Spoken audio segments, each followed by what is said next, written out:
제자들이 예수님께 질문을 했습니다.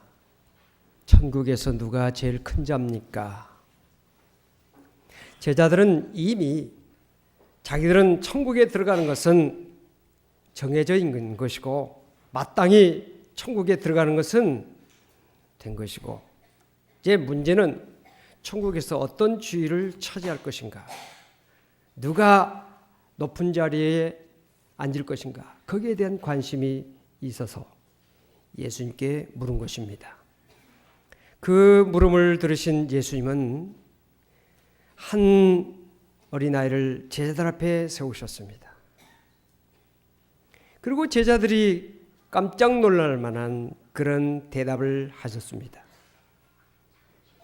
이 어린아이와 같이 되지 않으면, 진실로 너에게 말하는데 이 어린아이와 같이 되지 아니하면 결단코 천국에 들어갈 수가 없다.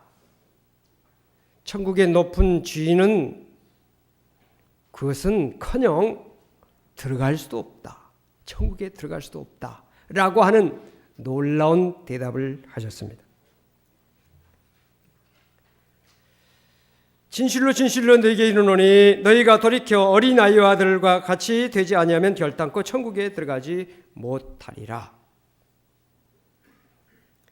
예수님께로부터 뜻밖의 대답을 들은 제자들은 예수님께서 세우신 그 어린아이에게 시선이 갈 수밖에 없었습니다. 그들의 눈에 보이는 어린아이들은 아직도 부족하기 짝이 없는 미성숙된 미성년자이죠. 그런데 이 어린아이들과 같이 되지 않으면 천국에 들어갈 수가 없다라고 하는 말씀의 뜻이 무엇일까? 어린아이들을 쳐다보게 됐죠. 여러분, 예수님 당시 어린아이들은 사람 수에 들어가지 않았습니다. 여자들도 어린아이들도 사람이 아니었어요. 그래서 어린아이들은 어떤 모임이든지 들어갈 수가 없었습니다. 애들은 가라 이거죠. 어린아이들은 하나의 인격체로 여김을 받지 못했는데, 이런 상황 속에서 예수님께서는 당당하게 어린아이를 제자들 앞에 세우시고 이 어린아이들과 같이 되지 않으면 결단코 천국에 들어갈 수 없다라고 하는 그런 말씀을 하셨는데, 이 대답이 제자들한테 충격이 아닐 수가 없었습니다. 어린아이에게 배워라 하는 그런 말씀이 있죠. 오늘 우리가 어린이 주일을 맞이하면서 우리가 어린아이들에게 무엇을 줄까, 무엇을 가르칠까 하는 데 관심을 지금까지 우리가 많이 가졌는데, 한번 생각을 바꿀 수 있는 시간이 될 수 있기를 원합니다. 어린아이에게 가르치는 어른이 아니라 어린아이에게서 배우는 어른. 생각을 한번 바꿔보자는 것이죠. 그러면 우리가 어린아이에게서 무엇을 배울 수 있을까요? 여러분, 어린아이 하면 떠오르는 생각이 무엇입니까? 어린아이들은 어떻습니까?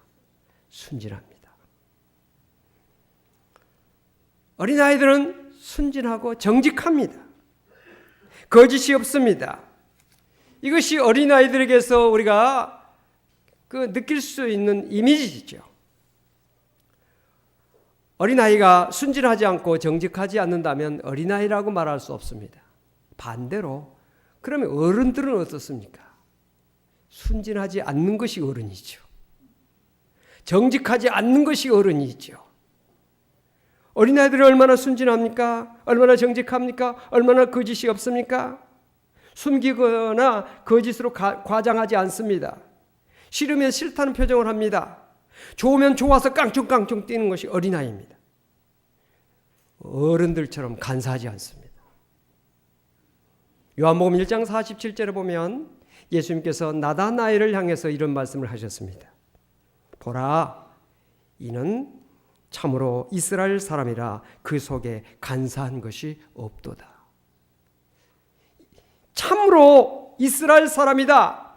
이스라엘 사람, 하나님의 백성, 하나님의 백성된 이스라엘, 그 이스라엘 사람의 그 특징이 뭐냐? 간사한 것이 없다는 겁니다. 오늘 우리가 예수 믿는 새로운 이스라엘 백성이라고 할 때, 오늘 우리 그리스도인들이 오늘 우리의 삶 속에 간사함이 없어야 된다. 우리가 흔히 그렇잖아요. 참 저 사람 간사한 사람이다. 간교한 사람이다. 그런 말을 하지 않습니까? 우리 예수 믿는 사람들에게서는 그런 단어와 우리와 결합시켜서는 안 된다. 그래도 우리 예수 믿는 사람들은 세상 사람들 보기에 참 간사하다, 간교하다 그런 말을 듣지 않고 순진하다, 정직하다. 이것이 오늘 우리들이 들어야 될 말이 아니겠는가. 어린아이에게서 우리가 배워야 될 것이 아니겠는가 하는 것입니다. 어린아이들은 남 위에 군림하려고 하지 않습니다. 높은 자리를 탐하지 않습니다. 큰 자가 되고 싶어 하는 마음 자체가 교만한 마음이죠. 주님은 우리가 어린아이와 같이 순진하고 정직하기를 원하십니다. 비록 주님 앞에 크게 잘못한 일이 있다 할지라도 모든 것을 주님께 아뢰고 주님의 자비하심을 구하게 되면 주님은 꾸짖지 아니하시고 은혜를 베푸신다는 사실을 믿으시기를 바랍니다. 천국 시민, 하나님의 백성은 어린아이와 같이 순진하고 정직한 사람이라고 하는 것을 우리는 알아야 합니다. 시편 15편 다윗은 그의 시에서 하나님 집에서 살 수 있는 사람, 여호와의 장막 안에 거할 사람이 누구입니까? 라고 하는 물음을 묻고 거기에 대한 대답을 하고 있습니다. 여호와여 주의 장막에 머무를 자 누구오며 주의 성산에 사는 자 누구오니까? 정직하게 행하며 공의를 실천하며 그의 마음에 진실을 말하며. 오늘 나와 여러분, 주의 장막에 거하고 있는 여러분들, 정직하고 순진하고 진실을 말할 수 있는 오늘 우리가 되어지기를 주님으로 축원을 드립니다. 두 번째로 어린아이에게서 배울 수 있는 것이 무엇일까요? 그것은 의지하는 마음입니다. 어린아이들은 스스로 할 수 있는 것이 없습니다. 어린아이들은 일반적으로 연약함의 대상입니다. 어린아이 그러면 약한 존재 그렇게 생각합니다. 배고프면 웁니다. 필요한 것이 있으면 떼를 쓰고 달라고 합니다. 부모의 도움을 구합니다. 어린아이들은 부모에 의해서 모든 필요를 충족합니다. 부모가 없는 아이라도 그 누군가의 손길을 받지 않으면 어린아이들은 살 수가 없지요. 세상에 부모 없는 아이들 가장 불쌍한 것 아닙니까? 어린아이들은 음식 걱정하지 않습니다. 옷 입을 걱정하지 않습니다. 어떻게 살아야 될까 집 걱정을 하지 않습니다. 왜? 어른들이 다 알아서 해주니까, 입혀주고 먹여주고 살게 해주니까 걱정하지 않습니다. 여행을 해도 걱정하지 않습니다. 부모가 다 태우고 가고 필요한 것을 다 제공하기 때문에 그렇습니다. 하나님은 우리를 부모보다도 더 안전하게 더 큰 사랑과 관심으로 돌봐주십니다. 인도하십니다. 그래서 시편 23편의 다윗은 이렇게 노래하고 있습니다. 여호와는 나의 목자시니 내게 부족함이 없으리로다. 그가 나를 푸른 풀밭에 눕게 하시고 쉴만한 물가로 나를 인도하시는 도다. 내 영혼을 소생시키시고 자기 이름을 위하여 의의 길로 인도하시는 도다. 하나님이 여러분들을 인도하시고 여러분들을 축복하시는 은혜가 오늘도 여러분들에게 함께 하시기를 주 이름으로 축원합니다. 믿음이라고 하는 것이 무엇입니까? 간단합니다. 하나님을 의지하는 것이 믿음이에요. 나는 하나님이 없다. 나는 하나님 도움이 필요 없다. 믿음이 아니에요. 오늘 사랑하는 성도님들, 하나님의 도움을 구하시기 위해서 하나님을 의지하는 마음을 가지고 주의 전에 나오지 않았습니까? 하나님의 도우심의 역사가 여러분들과 함께 하시기를 주 이름으로 축원을 드립니다. 찬송이 무엇입니까? 하나님의 능력을 찬양하는 것 아닙니까? 천지를 창조하시고 예수 그리스도를 땅에 보내주시고 우리에게 은혜와 사랑을 베푸신 하나님의 은혜를 찬양하는 것, 이것이 찬양 아닙니까? 오늘 성가대가 찬양했습니다. 하나님을 찬양하는 것이죠. 사람들을 찬양하는 것이 찬양이 아닙니다. 주님 없이는 살 수 없습니다. 이것이 믿음이에요. 우리가 찬양하기를 원하는데 찬송가 292장에 보면 주 없이 살 수 없네. 죄인의 구주여 그 귀한 보배 피로 날 구속하소서. 구주의 사랑으로 흘리신 보혈이 내 소망 나의 위로 내 영광 됩니다. 이 시간 이 찬송을 하면서 나는 주님의 도움이 없이는 살 수 없습니다. 주님 도와주세요. 믿음을 가지고 주님을 의지하는 마음을 가지고 우리 찬송 같이 하시면서 하나님 앞에 나아가기를 원합니다.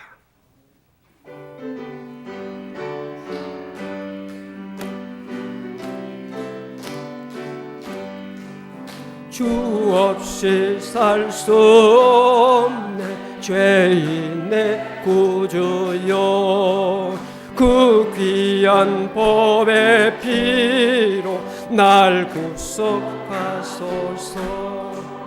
구주의 사랑으로 흘리신 보혈이 내 소망 나의 위로 내 영광 됩니다 주 없이 살 수 없네 나 혼자 못서리 힘없고 부족하며 지혜도 없도다 내 주는 나의 생명 또 나의 힘이라 주님을 의지하며 지혜를 얻으리 주 없이 살 수 없네 내 주는 아신다 내 영의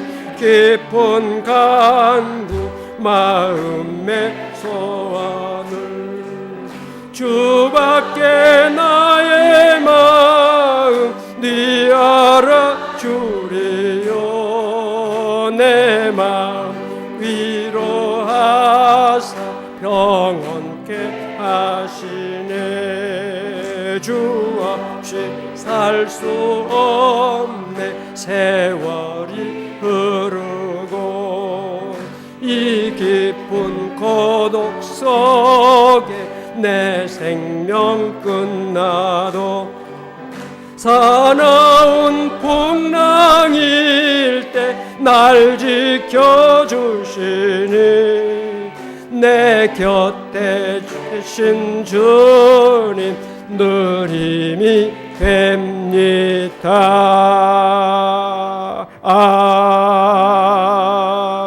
아멘. 주님이 여러분들 곁에 계심을 믿으십니까?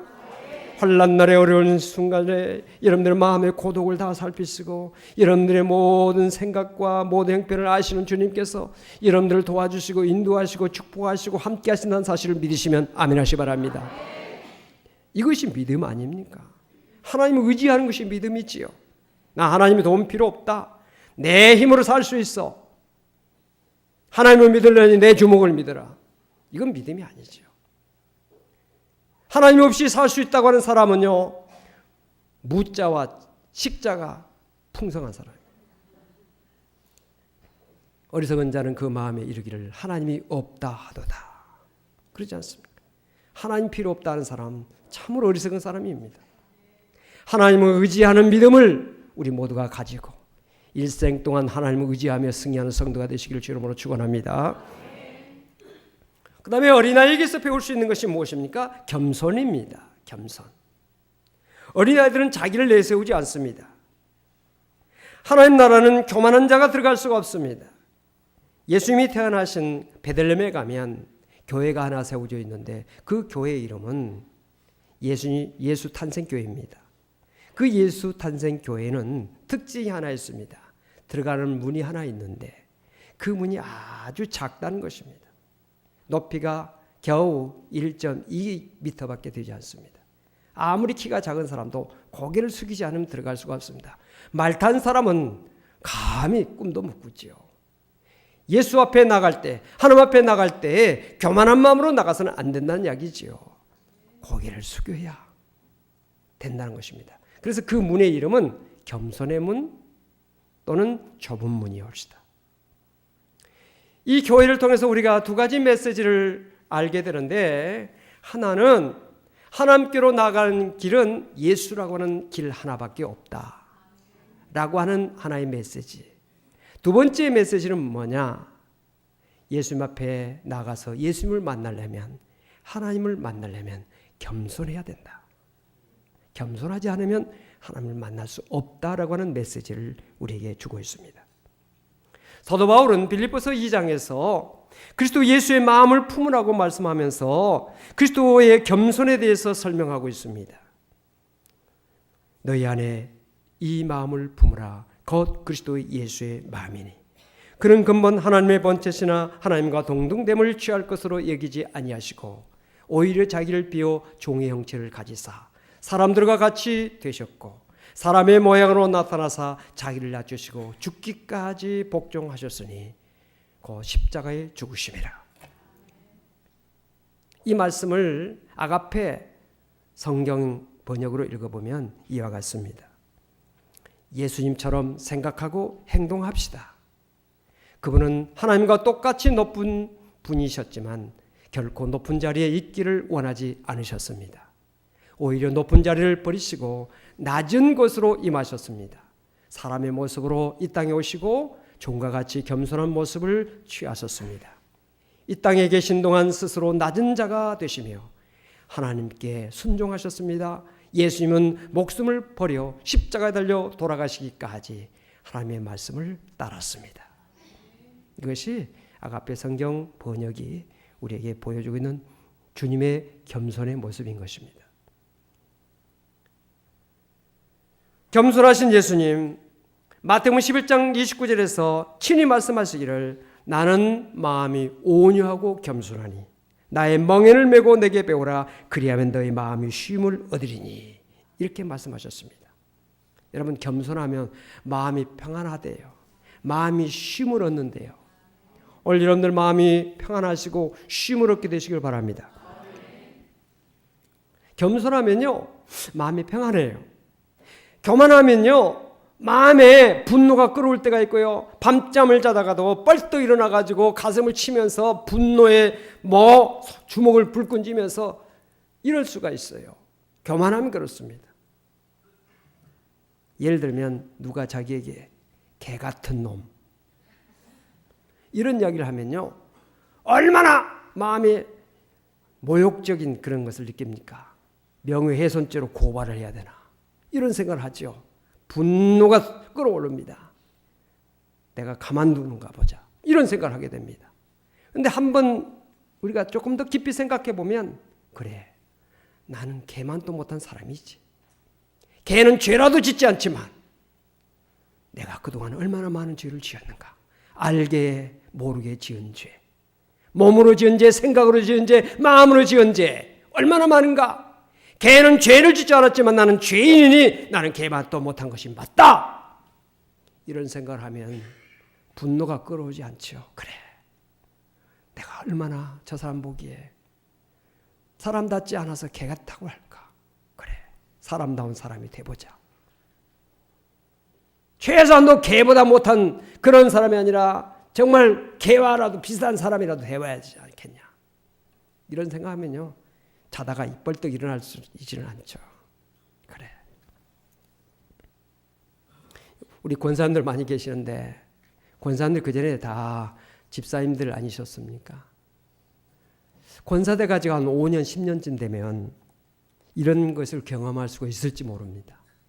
누가 부를 때 암기 집사님 하고 부르면 나 그래도 권사인데 왜 집사라고 그러지? 좀 몰라서 그런가 보다. 근데 그 사람이 한 두어 번 그렇게 집사님 부르면요 나 집사 아니야 권사야 그렇게 이야기할 수도 있고요. 집에 돌아와서 저 사람 내가 권사 되는 것이 별로 안 좋은가 보다. 그러니까 계속 나보고 집사라고 그러지. 그러면서 기분 나빠 생각할 수 있습니다. 자기를 알아주지 않는 것에 대해서 속상할 수 있죠. 제가 목사이지 않습니까? 제가 목사 안수 받을 때 딱 안수 받고 나니까 그 다음부터 호칭이 딱 바뀌더라고요. 전도사에서 목사로 딱 바뀌더라고요. 바뀌었는데 누가 목사님하고 부르니까 나 안 부른 줄 알고 옆에 사람은 이렇게 봤어요. 옆에 누가 있는가. 근데 나를 부르고 있는 거야. 내가 목사인가. 근데 굉장히 몸둘 바를 몰라지더라고요. 내가 목사인데. 이랬는데요. 이제 10년쯤 지나고 나니까 누가 저한테 목사라고 안 부르고 씨자 부르면 기분 나쁜 거예요. 이렇게 되는 거예요. 아마 여러분들 그런 경험들을 하실 분들이 얼마든지 있을 거예요. 그런 말을 들을 때 누가 나에게 목사라는 말을 붙이지 않고 씨라고 붙였다고 한다면 마음이 좀 좋지 않지만 순간 한번 생각해 볼 수 있어요. 그래, 내가 목사답지 않으니까 나한테 씨라고 하는구나. 목사다운 목사가 돼야지. 이런 생각을 하면 은혜가 될 수 있고요. 오히려 그것이 내게 축복이 될 수 있어요. 어른들 앞에서 어린아이를 세워놓고 어린아이와 같이 되라고 하시는 예수님 앞에 제자들이 모욕감을 느낄 수 있었겠지요. 우리가 어린아이들만 또 못한단 말인가? 할 수도 있었겠지 않겠습니까? 말로 겸손하고 행동으로 겸손하는 것은 쉬울지 모릅니다. 그러나 어린아이들처럼 진심으로 겸손하기는 쉽지가 않습니다. 겸손한 자가 천국에 들어간다고 그랬는데 겸손한 성도가 되시기를 주 이름으로 축원합니다. 그 다음에 어린아이에게서 배울 수 있는 것이 순종입니다. 순종. 어린아이들은 비록 자기가 하고 싶은 것이 있어도 어른들이 말하면 자기의 뜻을 굽힙니다. 아빠의 말에 순종합니다. 엄마의 말을 따릅니다. 투정 부리는 경우도 좀 있지만 불순종하지 않습니다. 하나님께 인정받고 축복받으려면 순종해야 된다는 것입니다. 어른들이 되면요, 순종을 잘 안 하려고 그래요. 이게 어른들의 특징이 되고 있어요. 오늘 여러분 순종할 수 있는 사람이 되시기를 주님으로 축원합니다. 어떤 임금님이 신하들한테 그 밑이 빠진 독을 앞에다 놓고 신하들한테 말했답니다. 이 우물에서 물을 퍼다가 이 독에다가 부어라 그랬어요. 신하들이 보니까 독이 빠져 있어요. 이건 부나 마나 물 다 빠지니까 물 채워줄 수도 없는 거 아니냐. 그래서 신하들은 시도도 하지 않았어요. 아이 뭐 이거 독 빠진 밑 빠진 독에다가 물을 부으면 무슨 소용이 있냐? 이게 아무 소용 없는 거 아니냐? 시도를 하지 않았어요. 근데 어떤 충성스러운 신하는요, 열심으로 우물에서 물을 길어다가 붓고 또 가서 물을 퍼다가 또 붓고 하루 종일 그렇게 했대요. 근데 문제가 뭐였냐 하면 이건 밑 빠진 독은 아무런 이상이 없었는데 이 우물의 물이 다 없어진 거예요.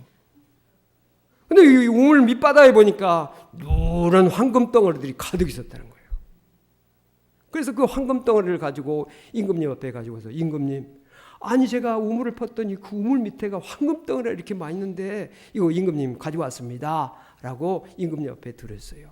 그랬더니 그 임금님이 말하기를 이것은 순종하는 자에게 주는 상이다. 순종하는 자에게 주는 상이다고 그 신하에게 그 황금 덩어리를 주었다는 것입니다. 상으로.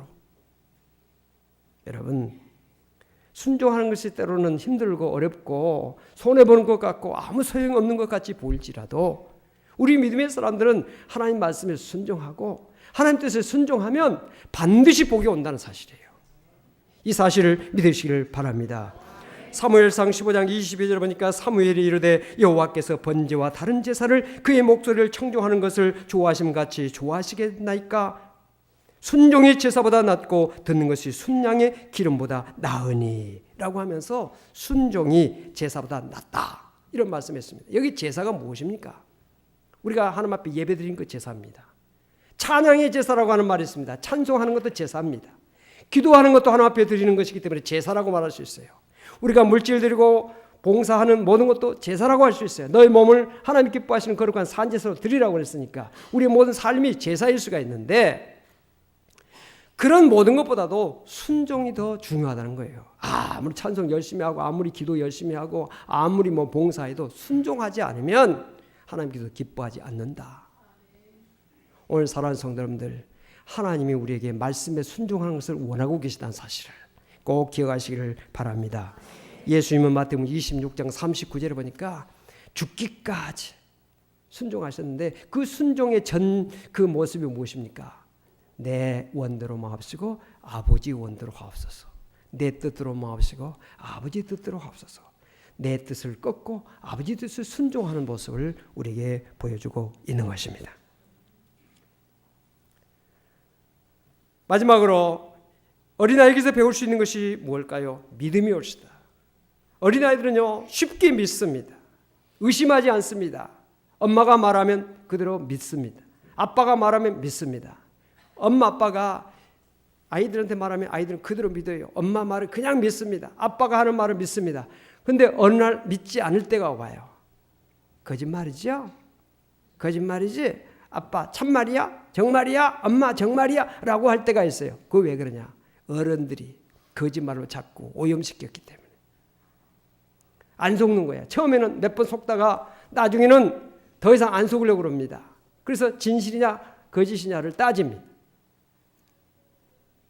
야고보 사도는 권면하기를 오직 믿음으로 구하고 조금도 의심하지 말라. 의심하는 자는 마치 바람에 밀려 요동하는 바다 물결 같으니 이런 사람은 무엇이든지 죽게 얻기를 생각하지 말라. 이 말씀을 왜 주셨을까요? 우리가 예수를 믿고 믿음 생활하면서 의심하는 마음을 가지면 얻지 못한다는 거예요. 죽게 얻기를 생각하는 큰 축복을 받을 수 없다는 겁니다. 기적을 체험할 수 없다는 겁니다. 성경을 보십시오. 믿음의 사람들을 보면요, 이건 도저히 인간의 판단이 서지 않고 계산이 나오지 않는 그런 가운데서도 하나님께서 명령하시고 하나님께서 말씀하시면 내 뜻을 꺾고 내 생각을 접고 내 경험을 버리고 주님의 말씀에 순종했을 때 기적을 체험했던 걸 우리가 봅니다. 아브라함이 그러했고요, 이삭이 그러했고요, 야곱이 그랬고 요셉이 그랬으며 모세가 그랬고 여호수아가 그랬으며 많은 믿음의 사람들이 그런 모습을 우리는 얼마든지 볼 수가 있는 것입니다. 믿음 생활하면서도 굉장히 까다로운 사람들이 있어요. 다 따져서 내 판단이 거기에 가고 이해가 되면 믿으려고 하는 사람이 있습니다. 이건 참된 믿음이 아니옵시다. 여러분, 우리가 성경을 보면 기적이 시작해서 기적으로 끝나지 않습니까? 인간의 계산으로 되는 것들이 아무것도 없어요. 근데 인간의 계산으로 될 것만 믿는다면 우리가 구티와 하나님 앞에 나와서 믿음 생활할 필요가 없어요. 내 생각, 내 판단, 내 계산을 믿고 살아야죠. 하나님의 생각, 하나님의 판단, 하나님의 능력, 우리 인간의 생각을 뛰어넘고 인간의 상상을 뛰어넘고 인간의 계산을 뛰어넘는 하나님의 기적이 있기 때문에 우리가 믿는 것입니다.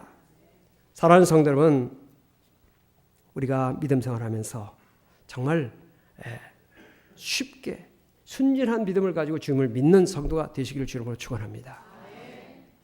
따지고 까다롭게 그렇게 믿는 사람 정말 믿음의 사람이라고 말 수 없는 것입니다. 우리가 어린아이에게서 배울 수 있는 것이 무엇입니까? 잠언서 6장 6절에 보니까 게으른 자여 개미에게 가서 그가 하는 것을 보고 지혜를 얻으라. 개미한테도 배우라고 그랬는데 하물며 어린아이에게서 예수님께서 배우라고 하신 말씀을 우리가 어린이 주일을 맞이하면서 우리가 어린아이에게서 무엇을 배울까? 순진과 정직, 의지하는 마음, 겸손, 순종, 믿음을 배울 수 있기를 바랍니다. 너희가 돌이켜 어린 아이들과 같이 되지 아니하면 결단코 천국에 들어가지 못하리라. 아멘. 기도하십시다.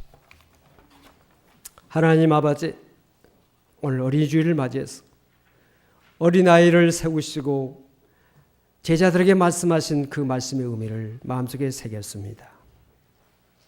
저희들 주님의 말씀의 교훈을 마음속에 간직하게 해주시고 순진한 믿음, 정직, 하나님을 의지하는 마음, 겸손, 믿음을 배울 수 있도록 축복하여 주옵소서.